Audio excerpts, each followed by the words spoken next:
Recitation problem 1. A lamp of mass big M equals 280 kilograms hangs from the end of a plank of mass little m equal 25.0 kilogram and length L equal 2.20 meters. One end of the plank is held to the wall by a hinge and the other end is supported by a massless string that makes an angle of 30 degrees with the plank. The hinge supplies a force to hold the end of the plank in place.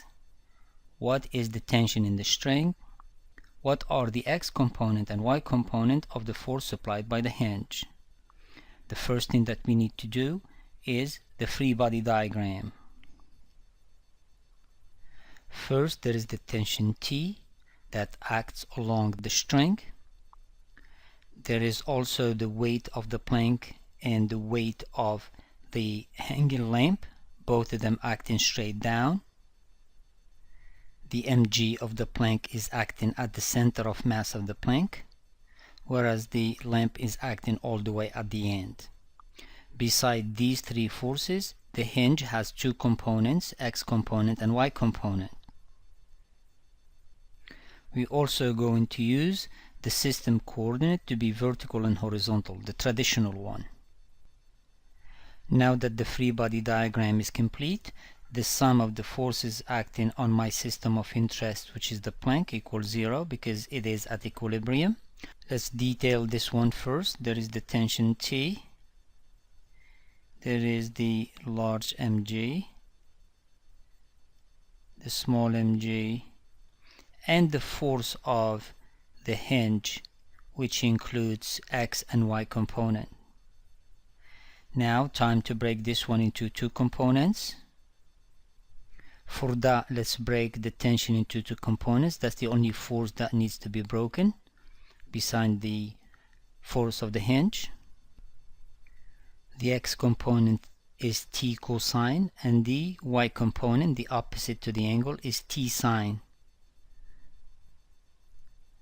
The x component for the t is t cosine theta. Mg doesn't have a component along the x. The mg of the plank also. The force of the hinge has an x component, which is fx, pointing towards the left, equals 0. All you could do from here is to isolate fx in terms of the tension. Both of them are unknowns, but this equation is going to be very useful later on. In a similar way, we can do the y component. T sine theta minus large mg minus small mg, both of them point straight down, and don't forget about the y component of the hinge, fy. All you could do also with this equation is isolate the fy, which you will need later on. Fy is going to equal large mg plus little mg minus t sine theta. Clearly, to solve for fx and fy, you need the tension, and in order to solve for the tension, you need to use the sum of the torques equals 0. When you do the sum of the torques equals 0, you need to decide about the axis, and the obvious one is where the hinges are, so you can eliminate both fx and fy from your torque equation. Torques turning counterclockwise are going to be positive, and torques turning clockwise are going to be negative. Alright, at this point in time, we start working on the torques. The sum of the torques, they all add up to 0. We have the torque due to the tension. We have the torque due to the large mg. We have a torque due to the little mg. And finally the torque due to the force of the hinge, equals 0. Since the force of the hinge is acting on the axis of rotation, therefore the lever arm is 0, and the torque due to the hinge is going to be 0. Now let's figure out what is the lever arm for the tension. Alright, the line of action is this line along which the tension is acting. It's an extension to this dashed line that go all the way to the wall. Here is the axis of rotation. The shortest distance from the axis of rotation to the line of action, making it perpendicular right here, is what the lever arm is going to be, which is this line in red. To solve for it is very simple. All you need to do is this right triangle that you have formed with the plank's length.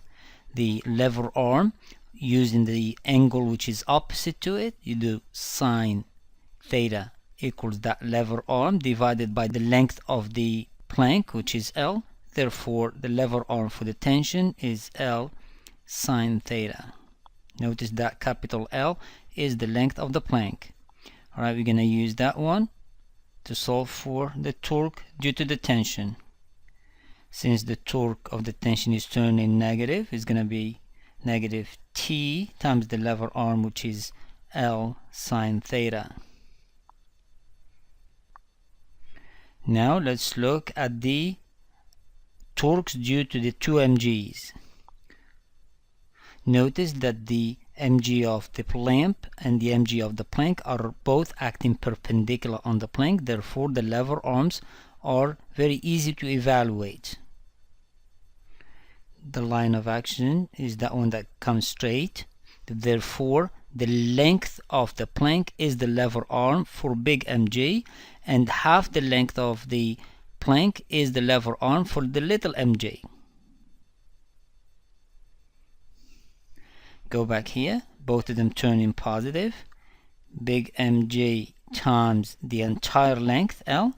The other one is small mg times L over 2 plus the 0, which is the torque due to the force of the hinge, equals 0. Notice that the length of the plank L is a common factor and is going to cancel, and therefore it's not important at all. The value that was given to us is not needed. So this one and this one and this one are all going to cancel. Now isolate the tension, very easy to do. First, T sine theta equals big mg plus little mg over 2. Divide both sides by sine theta. You find the expression for the tension to be big mg plus little mg over 2, the entire thing divided by sine theta. Solving for the tension, we get 5,733 newtons. Now that we have solved for the tension, all we need to do, we go back to the Fx equation and solve for the Fx, because we know the T and we know the angle.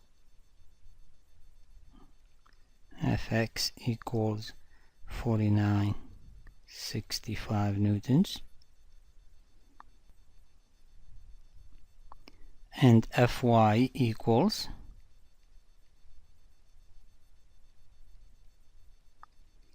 123 newtons. And that's how you solve plank questions.